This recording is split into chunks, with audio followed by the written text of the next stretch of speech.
Dunia imegubikwa na mambo ambayo mpaka hii leo hayajawahi kupatiwa ufumbuzi hata kidogo. Miaka 130 iliyokwisha kupita, ipo kesi iliyowapalia polisi kiasi cha kushindwa kumpata mhusika.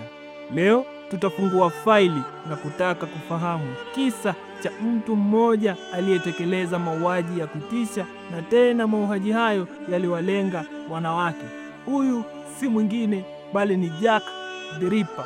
Mnamo mwaka 1888 katika eneo la Whitechapel lililojaa umaskini, giza, ukahaba na uhalifu, mtaa uliogeuka kuwa jukwaa la damu, muuaji anayetembea gizani akichagua wahanga wake kimya kimya na kuwaacha wakiwa hawatambuliki. Karibu Whitechapel, sehemu ya London Mashariki iliyojaa maumivu, uvundo na vumbi la maisha yasiyo na tumaini. Zaidi ya watu 80,000 waliishi eneo hilo, wengi wakiwa wafanyakazi maskini wa viwandani na wanaume wasio na kazi, kwa wanawake waliogeuzwa kuwa makahaba kwa sababu ya umaskini. Idadi kubwa walikuwa wahamiaji kutoka Ulaya ya Mashariki, hasa Wayahudi waliokimbia mateso ya kisiasa nchini Poland na Urusi. Pia walikuwepo wa Irish maskini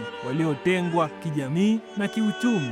Nyumba za kupanga zenye watu 10 hadi 15 kwenye chumba kimoja na choo kimoja cha nje kilichotumika na familia zaidi ya 50. Ulevi wa pombe za bei rahisi, magonjwa kama kifua kikuu na ukahaba vilitawala mitaani. Polisi waliita Whitechapel kama eneo lisiloweza kutawalika. Mwathirika wa kwanza, Mary Anna Nicholas, aliuawa tarehe 31 Agosti mwaka 1888. Shingo yake ilikatwa kwa ustadi, tumbo lilipasuliwa mfano wa mnyama wa maabara. Ndani ya wiki moja, muuaji huyo asiyejulikana alirudia tena, na raundi hii alitekeleza mauaji kwa ukatili wa hali ya juu. Wahanga walikuwa ni Anna Chapman, Elizabeth Stride, Catherine Edwards. Hakuishia hapo. Asubuhi moja, majirani wa mwanadada aliyefahamika kwa jina la Mary Jane Kelly waliukuta mwili usiofaa katika nyumba yake, kwani ulikatwa vipande vidogo vidogo. Tukio hili likakamilisha mahesabu ya Jack the Ripper. Kutokana na ukosefu wa taa za barabara, umaskini uliokithiri, ukosefu wa usalama na ugumu wa maisha ambao uliwafanya wanawake wengi kuingia katika biashara ya kuiuza miili yao, ilikuwa ni rahisi kwa muuaji kuwalaghai wanawake kwa urahisi. Zipo nadharia kuu za kihistoria zikieleza kumhusu muuaji na mauaji yake ya kikatili. Nadharia ya daktari wa kuchinja iliyotolewa baada ya tafiti za Profesa Frederick Abeline mwaka 1892 zilionyesha muuaji alikuwa na ujuzi wa upasuaji, kwani katika mauaji viungo vya ndani kama figo, uterus na tumbo vilitolewa kwa ustadi, na mshukiwa wa kwanza wa nadharia hii alikuwa ni Daktari William Gale, daktari wa kifalme. Nadharia nyingine ilipatikana kwenye kitabu kilichoitwa Jack the Ripper, The Final Solution, kilichoandikwa na Stephen Knight.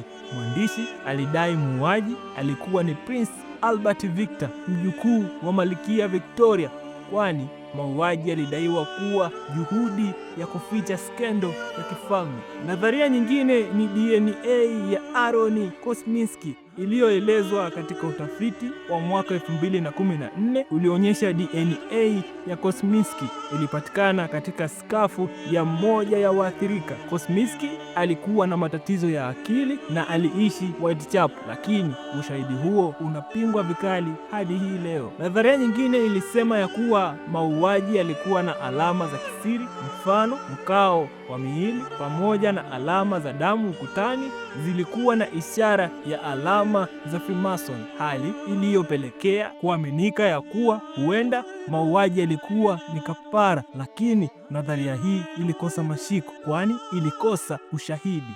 Hadithi ya Jack the Ripper haikuvutia kwa sababu ya mauaji tu, bali kwa sababu ya ukimya wake na namna ya alivyokuwa akifanya mauaji kwa staili ambayo polisi 80 walishindwa kumkamata na mashahidi zaidi ya 200 hawakuwahi kumuona vizuri. Zaidi ya miaka 130, vitabu 2000 vimekwisha kuandikwa na filamu 50 zimekwisha kufanyika, lakini bado ukweli kumhusu Jack the Ripper umebakia kuwa kitendawili kikubwa vichwani mwa watu. Swali ni je, Jack the Ripper hafahamiki, lakini imekuwaje jina lake limesambaa ulimwenguni? Asili ya jina Jack the Ripper lilianzia kwenye barua ya kutisha iliyofahamika kwa jina la Dear Post Letter mnamo tarehe 27 ya mwezi wa 9 mwaka 1888.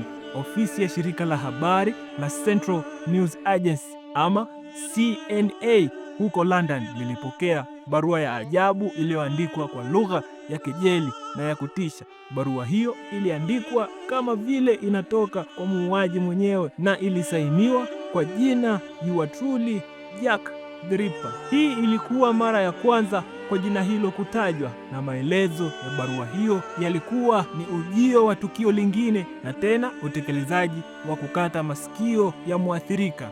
Central News Agency waliichapisha barua hiyo katika magazeti na mara moja jina la Jack the Ripper likaenea kwa kiasi, mfano likaenea kwa kasi katika Uingereza na baadaye duniani kote, mfano wa moto jikani. Kabla ya hapo, muuaji alifahamika kama The Whitechapel Murder na Leather Apron ama koti la ngozi. Hadi leo hii haijulikani kana kama ni kweli barua ile iliandikwa na muuaji mwenyewe ama ni mtu alikuwa anataka sifa na kuchochea taharuki. Wataalamu wengi wa kisiasa wanaamini barua hiyo huenda iliandikwa na mwandishi wa habari ili kuuza magazeti, jambo ambalo lilikuwa la kawaida wakati huo wa yellowish journalism. Jack the Ripper hajawahi kushikwa, lakini kila tunapotaja jina lake tunatoa kivuli chake kutoka kaburini. Jina langu ni Wycliffe Peter. Asante.